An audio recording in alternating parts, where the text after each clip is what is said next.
Good morning and welcome to the Street on BNN Bloomberg. I'm Roger Peterson. Thank you very much for joining us. Coming up on the show today, Barry Schwartz, President and CIO at Baskin Wealth Management, will be joining us for the hour. In 30 minutes, we'll be getting the latest retail sales from March. We'll break down the numbers with Charles Saint-Arnaud, Chief Economist at Service. And we want to hear from you this morning on First Call. Reach out with your questions on North American large caps, and we'll have Barry answer as many of them as he can at the end of the show. The number to call, 1-855-326-6266. We'll open the phone lines in about 30 minutes. Our email address, firstcall@bellmedia.ca. Now, some of the stories we're tracking for you in the BNN Bloomberg newsroom.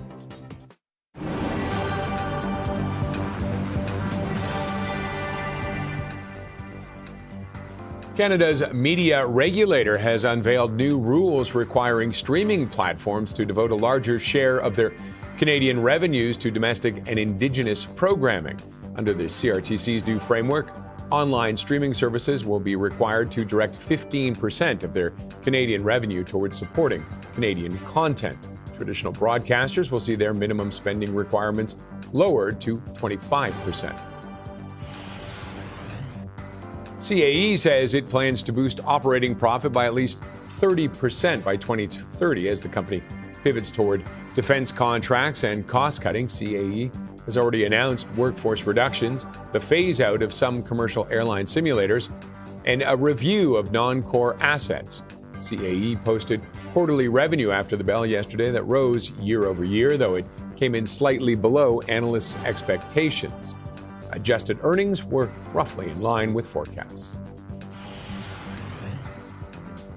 Tim Hortons is ramping up its Canadian expansion plans with parent company Restaurant Brands International, aiming to open 80 new restaurants and renovate another 400 by the end of the year. The company says population growth and expanding suburban communities have created room for additional stores. The company and its franchisees are expected to invest a combined $400 million into the new openings and renovations.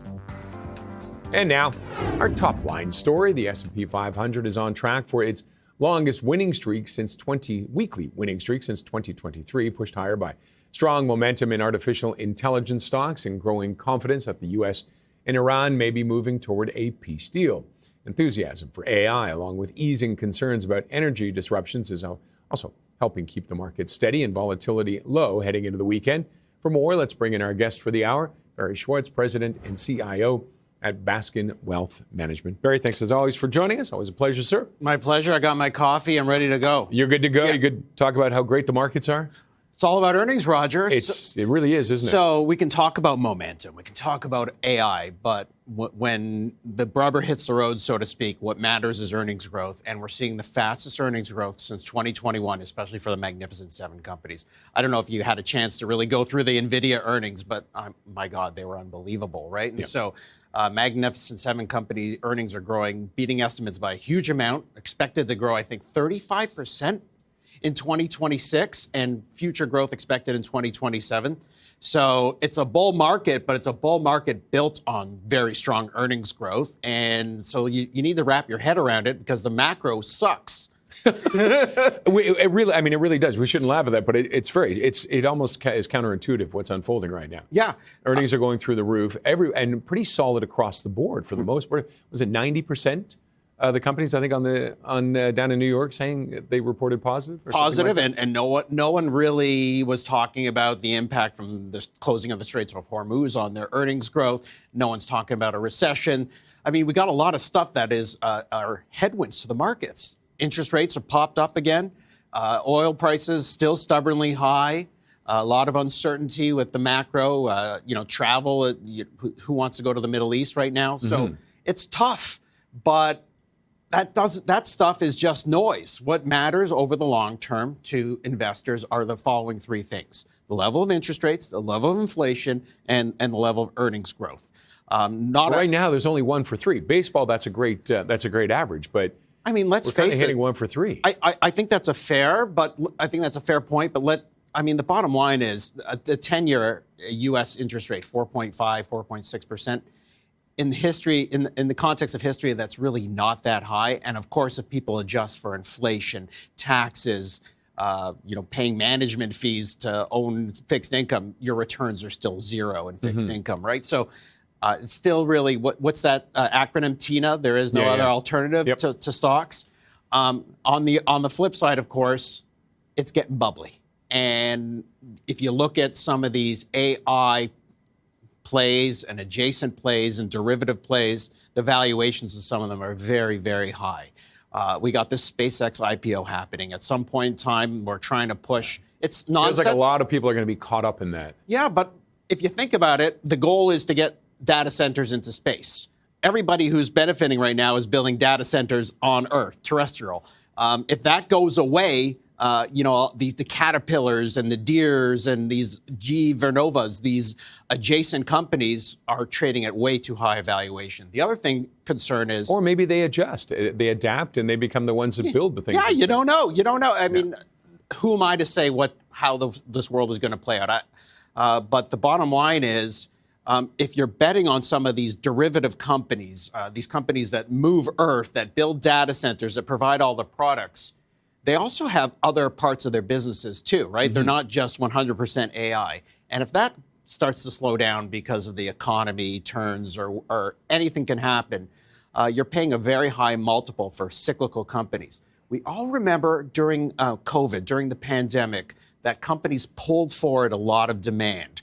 And this is exactly what's happening now with the building of the AI. We're pulling forward the demand. Maybe in a couple of years, that stuff will slow down. But you have guys like Jensen at Nvidia saying, if we only had more compute, more wattage, we would produce even more. So it's a very weird situation. But do the numbers back up that statement for him?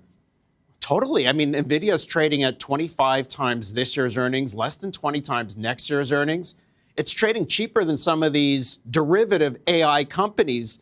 Caterpillar, it has a 35 times earnings multiple. It's a cyclical stock.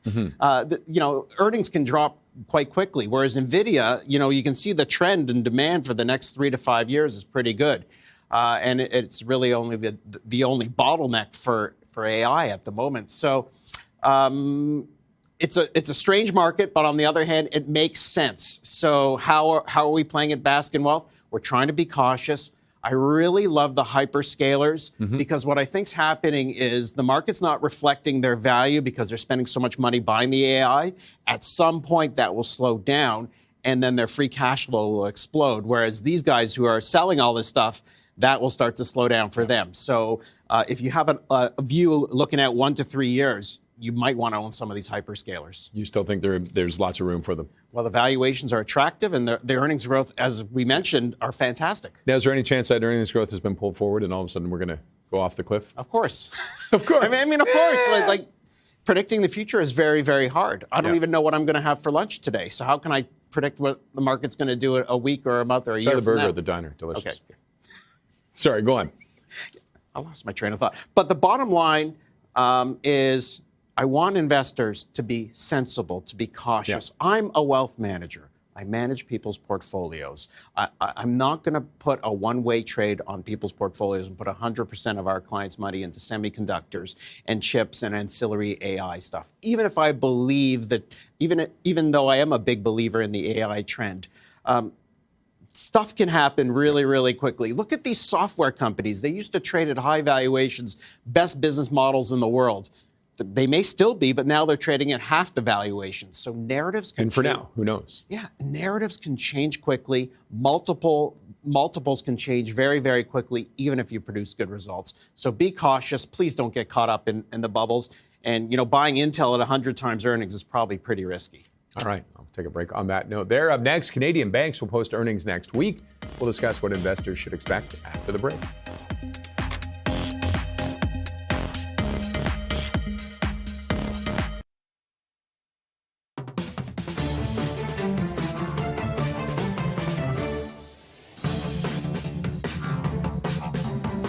Let's see how things are shaping up on the markets. We'll start with the U.S. futures. So the Hawes Street can continue. It looks like it will. A lot of that is based on the optimism around another potential U.S.-Iran peace deal. The negotiations continuing and also easing Treasury yields. The 10-year U.S. notes off by 2 BPS to 456. Looking at Asia now.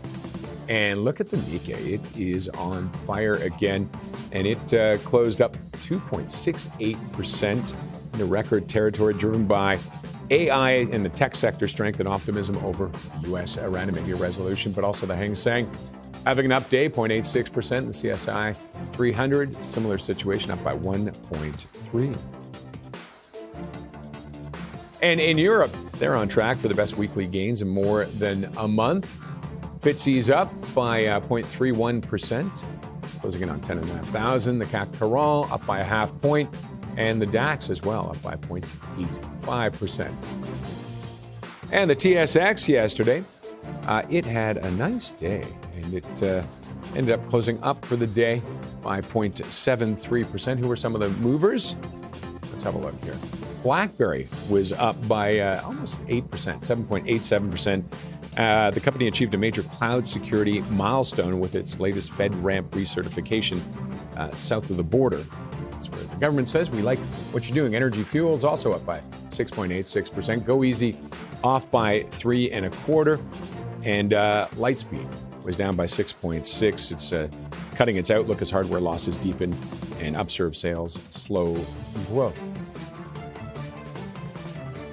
Off to the metals. Not off to the races, though. Gold is down 0.28%, but still above 4,500. Silver down a half point at 76.36. And copper, it continues that surge. It's up about 1% again to 6.36. And Western Canadian Select dropping 1.2% yesterday to 77.61 on the news out of Iran. Let's see what's happening with WTI right now. It's up, actually, so it's up a quarter point at 96.50, 96.60.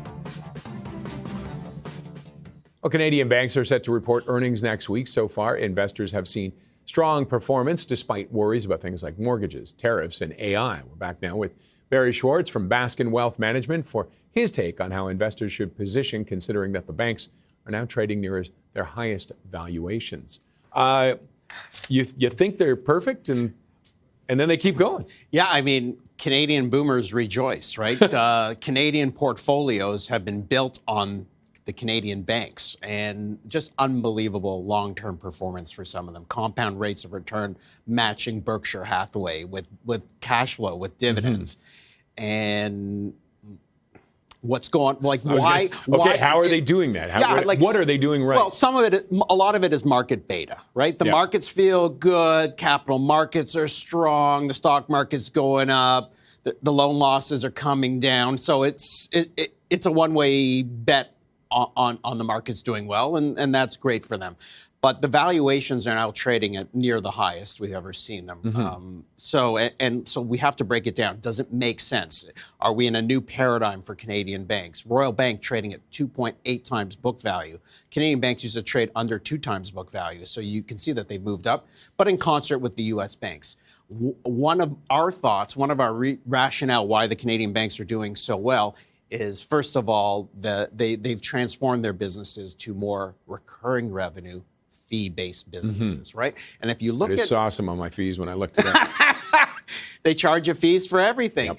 But more importantly, it's wealth management, right? They've gone into the wealth management business, which is not, it's a great business when the market's going up. You get to collect fees. Yep. And what happens when the market starts going down? Well, there you go. Collect fees, I mean, markets haven't gone down in a long time. Yeah. But also the worries about the housing. Housing looks like it's stabilized a little bit. We can talk. Toronto condos are another story, but I just saw some numbers on those. Yeah. Yeah, but the government's coming up with different regulation, right? We saw an investor group looking to buy condos, right? So there's always going to be opportunities when there's mispricing in assets. But so should the Canadian banks trade at higher valuations? The argument is pretty good for them to do it. If you look at the predictability of their earnings, really not too much variability. There's no one's really worried about the AI impact on banks, right? They don't really have software divisions.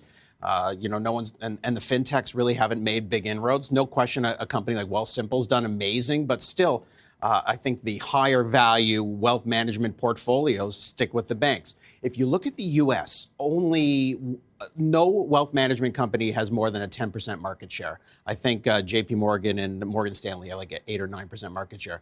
In Canada, RBC has a 30% plus market share in wealth management. National Bank, which is one of different set of circumstances to a degree. Fewer competitors. So shouldn't you pay a higher multiple for that kind of predictability? National Bank, for example, owns one of the largest institutional brokerages, takes care of our clients, for example, fees on fees on fees. So these are, there's good reasons. And the top two banks, in our opinion, from a quality standpoint, I'm not saying they're the best buys, but our National Bank and Royal Bank, we happen to own both of them. We feel they're the best run banks. But I would say to Canadians, you got to be cautious here. Buying Canadian banks. The dividend yields are now at 3%. The price to books are high. The valuations are high. Anything can happen with the economy. We still have this Kuzma going on. We don't know what the U.S. mortgage renewals coming up. What are the potential headwinds for the banks? I think you already said it. The mortgage renewals, the tariff issues, the Kuzma, the Straits of Hormuz issue, the higher inflation. A lot of Canadians are suffering. Canada increase. Yeah, housing market could continue to suffer. Potential for rate hikes. So it's not smooth sailing. But on the other hand, of course, the fact that they've moved into this wealth management business and continue to go full bore into that may mean that they deserve higher valuations. So the Canadian banks, everybody said they're oligopolies or monopolies. They never traded at a valuation that reflected that. I think now they're starting to get recognition for that. And so I'm not selling any of my Canadian banks, but I'm also not going to buy a new Canadian bank starting as a new position today either. And what about is there any room for expansion international for them? What do you think? Do you see? Well, I think it's a fight now for wealth management. That's it. That's their focus. It's brokerage. It's wealth management. It's fee business. We saw the disappointments of acquisitions in the U.S., so I don't think that's going to happen anymore. We saw Scotia pull back from some of its international, so it's more disciplined. It's share buybacks, it's dividend increases, and focusing on fee revenue. And so could the banks trade at 20 times earnings? Why not? Why not? Is there enough of a pie there, or no? Is there enough of a pie for the banks to continue? Well, if they continue to generate the enormous amount of free cash flow and they keep their loan losses, then there's going to be a lot of shareholder returns. So we're expecting all the banks to announce stock splits as well as dividend increases for 2026. And that there's a good reason why the Canadian banks have done well and reason to be cautious. But for now, everything's cooking.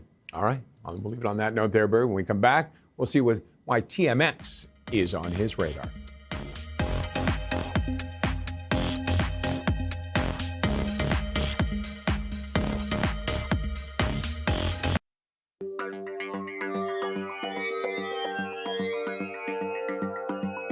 All right, time to see what's on the radar for Barry Schwartz, President and CIO at Baskin Wealth Management. First one showing up, TMX.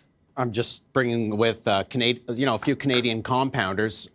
It's very hard to find interesting ideas on the TSX, right? Either you have the banks, the utilities, the pipelines, the telcos, the Shopifys, and there's not. And then you're done. Then you're done. But the TMX Group is a fantastic, in our opinion, a fantastic business model. The exchanges are AI-proof, in our opinion. TMX Group also has some software and some recurring revenue businesses. But we feel that this is a company that has tremendous capital allocation, very smart moves over the last couple of years under the new CEO, John McKenzie's done a great job. The acquisition of CBOE, derivatives trading in both Canada and U.S. I mean, that's a plug-and-play asset that they can bring in. With strong Canadian markets, of course, lots of secondary offerings. If commodity prices stay high, you should expect to see maybe some new issues. The TMX is working hard on a big pipeline of new issues as well, trying to woo a lot of companies to go public, both here in Canada. We're reading in the papers every day about Toronto becoming an AI hub. So things are starting to get pretty exciting. And the reason why we like this is a consistent double-digit grower. And the valuation is pretty pedestrian for the quality of this business, the predictability of its revenue. I talked about the banks being recurring revenue businesses. TMX Group is now more than half of its business is fee-based recurring revenues. The rest is really based on how the stock market does and new issues. And you mentioned bulletproof to AI, essentially. What gives you that confidence? Well, are we going to trade stocks on a made-up AI exchange? So one of the themes that I've been thinking about is the stamp of approval, the trust of distribution, the trust that you know the system is working. And in this AI world, you can't even trust anything anymore. All the videos that we watch on TikTok and YouTube, who knows if they're real or not. But the companies that provide the regulatory approval, like having an exchange, a listing exchange, TMX, or the Moody's, the credit ratings of the world, or the MSCIs that produce all the index returns.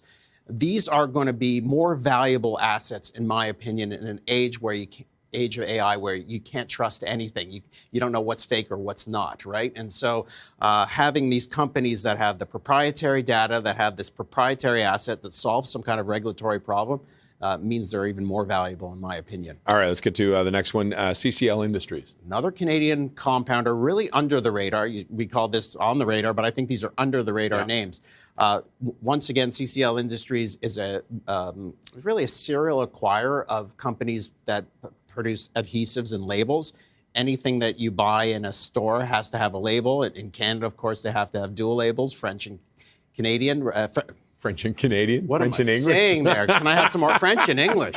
Sorry about that. But if you look at CCL, the stock has really picked up dramatically over the last number of years. Yeah. Great capital allocation, pumping out strong earnings, generating a lot of free cash flow. They started a massive share buyback. At the most recent investor meeting, they just had their general meeting. They told investors that they were challenged making acquisitions because there was so much private equity competition. But they've seen what private equity has done to label and adhesive makers, and it hasn't been good. And now with private equity kind of seizing up a bit, CCL is seeing valuations come back down. So we expect CCL to be very aggressive in the next year or so, making acquisitions. And you own it? You buying it? We own it. We're buying it. We think the valuation is very reasonable for a steady, predictable business. They're so well diversified in many, many areas. Even if one part of their business goes down, if people are buying, I don't know, less shampoo, like me, for example, maybe they're going to be buying more deodorant or more Axe spray, right? So there's razors. Exactly. Yeah. Who knows? Well, and razors need labels on all packaging. So really an interesting, well-run Canadian success story. Management owns a big stake in the company. There's any competition to it? There's tons of competition, right? But it's a very fragmented industry. Label makers have to be very, very close to their to the companies making the products, right? Because it's very expensive to ship labels. It's like shipping air. It's stupid. So you make them. You have the manufacturing plants right next to the label makers, and there's lots of opportunity for CCL to roll up labels and adhesives for years and years to come. I expect this to be a much larger company in the next 3 to 5 years, multi-billion-dollar market cap. And really the next step is for them to look to get a U.S. listing and to increase their notoriety as a North American giant in adhesives and labels. Okay, we'll wrap it up on that note there. Still ahead, we're breaking numbers for Stats Canada's March retail data with our next guest, and our phone lines will open soon for our first call segment. You can reach us at 1-855-326-6266. Send us an email, firstcall@bellmedia.ca.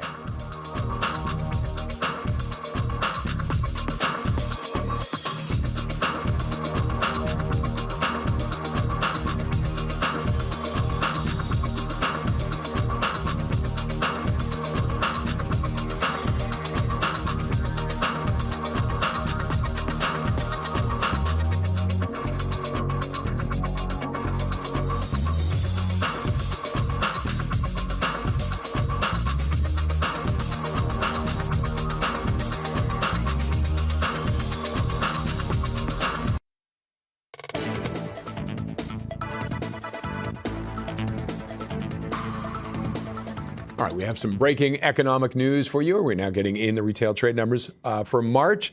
Taking a look quickly at some of the numbers.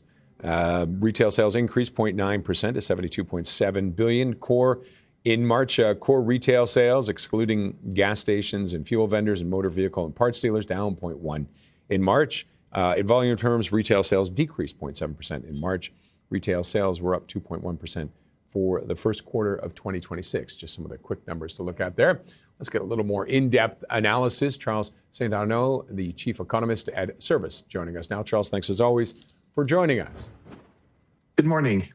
Okay, they're out a little higher than the survey. Is that a surprise, or were you expecting that 0.9? Well, we were expecting like roughly like the point 0.6 was kind of what most of the economists on the market was expecting. I think when you look at the details of the number, the surprise is not necessarily a positive surprise. It's clear that's been driven by higher gasoline prices rather than actually stronger underlying spending from households. And with the gas, how much of an impact is gas having?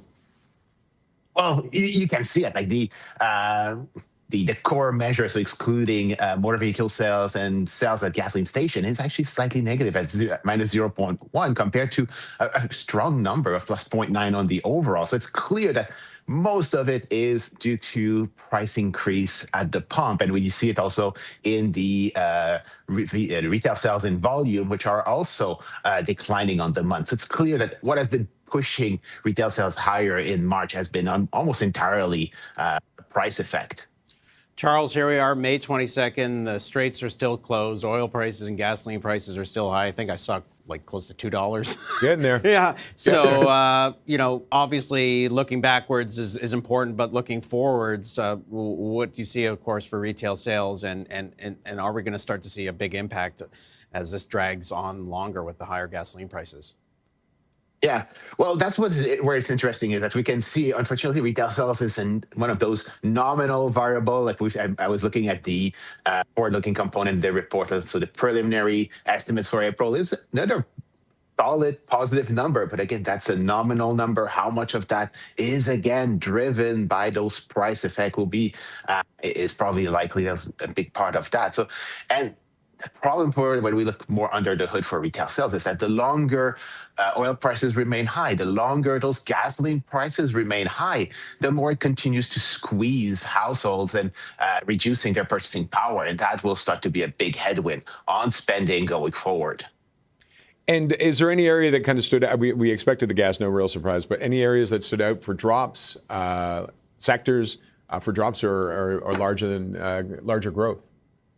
No, well, I think the drop in auto sales we're expecting. We had seen from other preliminary number that auto sales had kind of compensated for we had a rebound in February and it was showing a decline in March. So that was kind of expected. But throughout the board, you're seeing some underlying weakness, which shows that already in March, already as the oil shock was starting, that consumers were not necessarily on the strongest footing. And that in some ways, it's kind of, you have to look in there in terms of how much of it is part of a payback from a very strong start of the year in terms of consumer spending. So both January and February were relatively strong in real terms. So how much of it is a bit of a payback on that period, we'll have to see.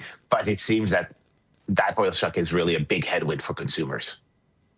Most Canadians obviously care about how much money they're spending at restaurants and groceries, as well as the gasoline. What kind of relief can we expect going forward, or is there ever going to be any relief here? When you go to the grocery stores, the prices don't seem to come down. The Canadian dollar obviously still kind of weak against the U.S. dollar. Where does this end for Canadians? Yeah, that's where it becomes problematic. Like, I don't think we're going to see price decline on food prices. There's a lot of structural problem in that sector, whether it's beef prices are not going to come down because there's the size of the cattle herd in North America hasn't been this small in decades. So obviously supply is not there to meet the demand. We also have higher cost of fertilizer, higher cost of energy is also a big source of input for that sector. So we shouldn't be expecting any big relief on that front. But then as long as our energy prices remains high, we have to remember that in a country like Canada, everything we consume needs to be transported on vast distance. So with those higher transportation costs, some of it will have to be passed through to consumers. So as long as the Strait of Hormuz is closed, as long as we don't see some normalization in energy prices, we're going to continue to see some pressure on inflation. And that's where the concern will be for the Bank of Canada is, do we start to see some second round effect? We haven't seen it so far. The CPI earlier this week kind of clearly showed that core measures were actually weaker than what most were expecting. And so with the Bank of Canada, I mean, obviously they're in a holding pattern right now. How long can they stay in that holding pattern, do you think, with everything that's unfolding? I think they can stay on the hold for a long period of time. The way I kind of see the Bank of Canada is they're facing a tug of war between two inflationary factors. On one side, the Canadian economy is still relatively weak. We still have excess supply. We have a labor market that is not performing very well. We actually lost 120,000 jobs so far this year. So that should be overall like deflationary for the system. But on the flip side, we have those higher gasoline prices, higher transportation costs that have the risk of feeding into broader inflationary pressure later this year. So they need to balance those two risks. So, and when you look at overall, it makes a lot of sense for the Bank of Canada to be patient, keeping steady where they are for at least the rest of the year. And is a hike more likely than a cut at this point with what we're seeing, with the numbers we're seeing towards the end of the year? Or is it we still wait and see? Well, that's where it's complicated. The probability for the Bank of Canada hinge really on what's the probability of seeing the Strait of Hormuz reopening. If we think that a normalization in energy prices will happen rapidly, then the probability of cuts probably increase. But if the disruption in the Strait of Hormuz continues for a longer period of time, then you start to see increasing probability of a hike. So that's where it's not just hinging on Canadian domestic factor. There's a lot of factors that are out of our control that will decide where monetary policy goes going forward. Okay, we have to wrap it up there, Charles, but thanks very much for joining us.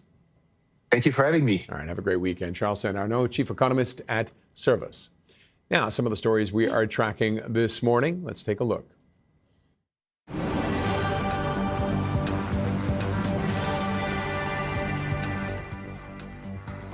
Canada's media regulator has unveiled new rules requiring streaming platforms to devote a larger share of their Canadian revenues to domestic and Indigenous programming. Under the CRTC's new framework, online streaming services will be required to direct 15% of their Canadian revenue toward supporting Canadian content.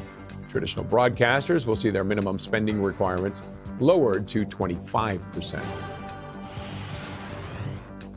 Shares of Zoom are up in the pre-market. The company raised its annual sales forecast after reporting higher than expected quarterly revenue, signaling that customers are increasingly adopting the company's expanding suite of workplace software tools.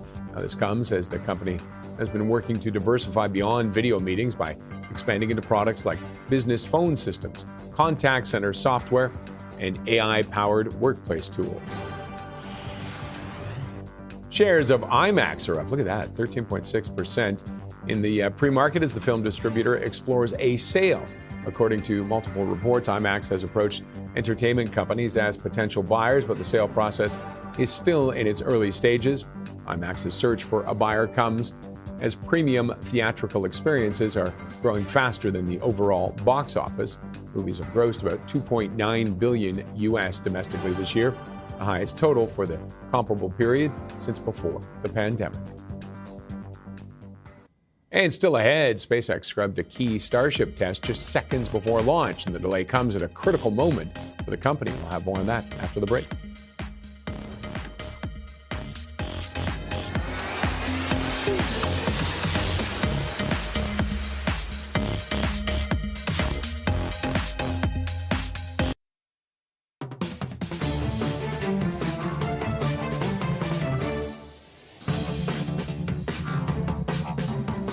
SpaceX called off a launch of its massive Starship rocket moments before liftoff after a mechanical issue at the launch tower. The pin wouldn't come out. The next launch window opens this evening if they can get that problem fixed. This as the company pushes ahead with a high-stakes upgrade to its flagship rocket. Let's get more on SpaceX and the IPO. Barry Schwartz from Baskin Wealth Management. Barry, do you like space? Do you like this SpaceX? Okay. On one hand, I feel like we're in nonsense times, right? Not all this stuff can be funded. Yeah. We're not going to be able to spend $1 trillion on AI capex and $1 trillion on space capex. Where's it all going to come from? And how do we justify the valuations of all these things? It's kind of silly. On the other hand, I'm not going to bet against Elon Musk. Are you? You know, as much as people want to hate him, it is hard to bet against him, though. Yeah, exactly. And if you listen to the very big bulls on SpaceX, a guy, Ron Barron, for example, who invested with Elon Musk and Tesla many, many years ago, put most of his fun into it, it's made a fortune. He's thinking that SpaceX is going to be a $30 trillion company because we're going to just keep sending stuff up to space. We're going to build. Well, they want to get up to a lot. What is it? 10,000 launches a year. Yeah, that's the goal by 2030. That's right, and there's really no other competition right now, and with their what's it called again, Starlink. I have Starlink at the cottage. It's fantastic. Yeah, friends use it. They love it. But the bottom line is there are going to be competitors, right? Jeff Bezos with his Blue Ant or Blue Origin. There's competitor. All the big techs are working on competitors to SpaceX, not SpaceX, to Starlink. And of course, you're taking on, if you're getting SpaceX, you're not just getting space, you're taking on a big risk with AI as well, right? Because they've merged XAI into SpaceX. Listen, I'm not going to buy the stock for my clients. Right now, they're losing money. It's lost $5 billion in the most recent year, I think. The debt levels are quite high. There's going to be an intense amount of people dumping their shares as soon as it goes public, because people have been owning it on the private markets for almost close to a decade. So listen, if you have faith and, hey, we believe in God, we believe in Elon Musk, who am I to tell you that you're wrong? But I'm not going to buy it for clients because I cannot justify the current valuation. I think it's trading at 100 times sales. There's no earnings. It's going to be a long time. But these are the same stupid arguments that people made about Tesla when it went public. And there are people that will buy for Elon Musk. Yeah. Just because, what do they call the Musk bros or whatever? Like they just, That's Elon right. bros or whatever. They just love owning whatever he has. Well, one of the issues is he's going to have 85% of the voting control. So is it that high? I thought he was at 50. 85%. So it's his company. And it's good to be the king. He does sometimes. crazy stuff. So you've got that risk. If the economy turns or this bubble or funding bubble stops, this thing can plummet really quickly. So how much is at risk for him with this deal he has? Is everything at risk, or is he fairly protected? I have no idea how he's structured. None of these. When you hear all these guys who are billionaires or $100 billionaires. It's not like they have cash in the bank. They own stock. They're not Scrooge McDuck. No, right? they own stock. Jeff Bezos, Elon Musk, he owns stock. So he doesn't have a lot of cash flow. And the way he lives is he borrows against his stock. And if the stock starts to go down, you can run into a lot of trouble, some of these guys. So we'll watch it. It's going to be so exciting. And not only that, we're going to have OpenAI go public at some point, Anthropic go public. There's not room in the world for all these multi-trillion-dollar valuation companies. So, we're going to run into some silly time at some point. And so just be cautious. If you want to fool around, put a little bit into it. But I don't take flyers. I don't do speculative stuff with other people's money. That's not our plan. All right. We're going to take a break. We're still ahead. We'll take a look at some of the notable analyst calls and recommendations moving the markets, including new coverage for Barrick Mining.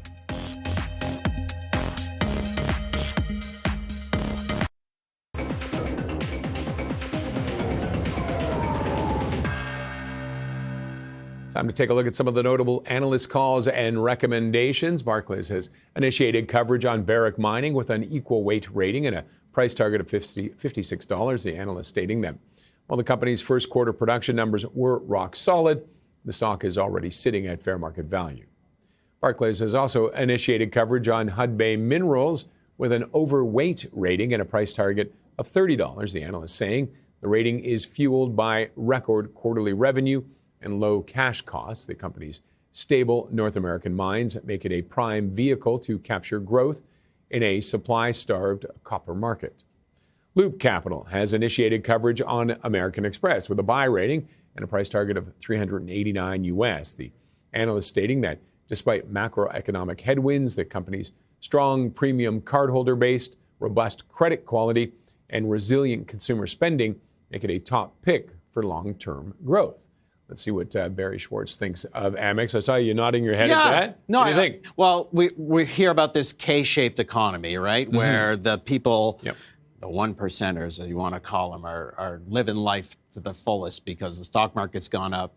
And that really drives. And everybody else is eking out a living. Everybody else is eking out a living. So American Express is the perfect K-shaped economy type stock because it caters to the one percenters, those that pay a high fee to get the American Express, and it gets them all these benefits, right? Restaurant reservations, front of the line, concert tickets, getting into airport lounges, of course. Yeah. Have you tried to get in an airport lounge lately? No. It's impossible to get into them. Everybody's got a card to get you in, so you just end up waiting half an hour outside to get into a lounge. So what's a waste of time? But Amex, the valuation is quite reasonable. This is a consistent double-digit grower. You know who has the biggest stake in it is Warren Buffett's Berkshire Hathaway, or now Greg Abel's Berkshire Hathaway. It's one that we've always tracked and admired. I would certainly buy the stock, but I can't own every single name. We like Visa in our portfolio a little better. But if the stock stays here without and the economy continues to do well, the K-shaped economy does well, it's probably a pretty decent pickup here at this valuation. All right, we'll leave it on that note there. When we come back, Barry Schwartz takes your questions on First Call.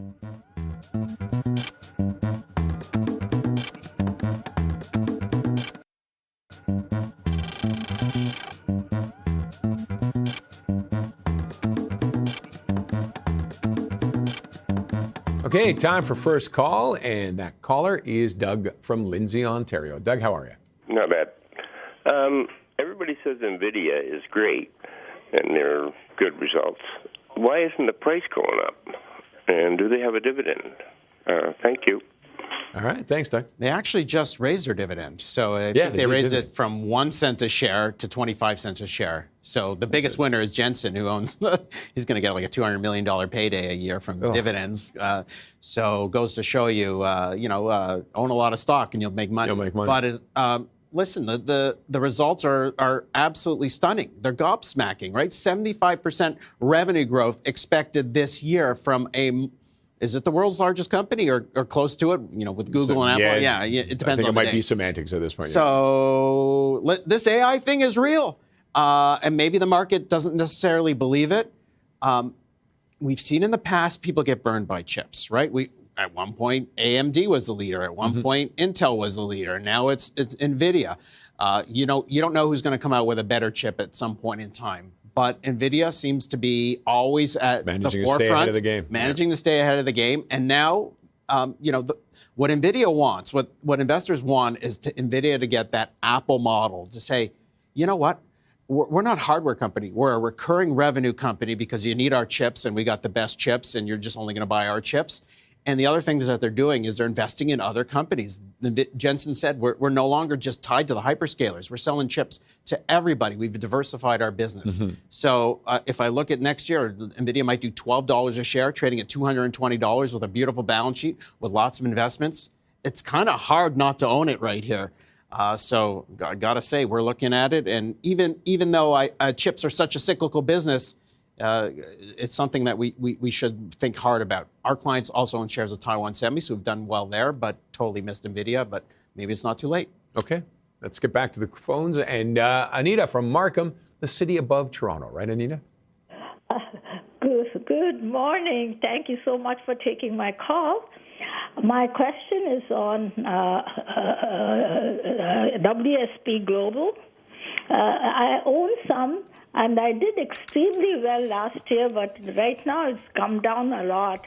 So my question to you is whether I should continue holding on to them or should I sell and move on? I'll hang up and listen to you. Thank you.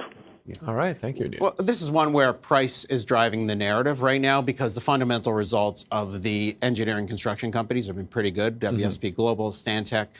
Maybe the market's worried about, some kind of AI disruption. Software, like similar to software kind of thing. I can't speak to it. We don't own any of these companies. I own 30 of what I think are the best companies in the world. They're the best run companies. I'm not sure that WSP Global fits in that for our portfolio, so we don't own it. I don't necessarily love serial acquirers where there's not a lot of synergies, right? I buy this company, I buy that company, and of course, it's very cyclical, depends on how the economy is doing. But if you're bullish on Canada, you're bullish on commodities, you're bullish on building out AI and data centers and infrastructure, how can you not want to own one of these companies? So it's probably a very good opportunity here. The stock is not down for fundamental reasons. It's down for, blah, blah, blah. Yeah. Reasons. Sometimes that don't make sense. All right. Another caller we got, and from Markham as well. And Daniel, how's it going? Hi, Roger. Hi, Barry. My question's on TFI International. What's behind the recent success, and is there more ceiling for the stock, and would you start a position today? Thank you for taking my call. All right. Thanks, Tony. Yeah. So this is why I have no hair, right? Because we own TFI International, and the stock dropped like 50% last year, and now we're recovered, back to pretty much all-time highs again. So what's driving it? Hello, the U.S. economy is very, very strong. There's a lack of truckers. There's the economy's moving very, very strong, and TFI's a great operator. Valuation is pretty attractive here. Everybody's thinking that earnings are going to pick up tremendously for the truckers going forward. All right. I thought we were going to try and sneak in an email, but I think we're almost out of time. All right. So I can ask you plans for the weekend before we go? You got 10 seconds. Kids. I wanted to go golf. My kids are. I'm an empty nester. My kids don't want anything to do with me. Never an empty nester. I want to go golfing tomorrow, but it's going to rain, so I'll wear your slicker. I'll probably just read about stocks. Okay. Right on that note there, Barry, thanks as always. Barry Schwartz, President and CIO at Baskin Wealth Management. And Lindsay's up next with the open trading gets underway about 30 minutes from now. Thanks for joining us.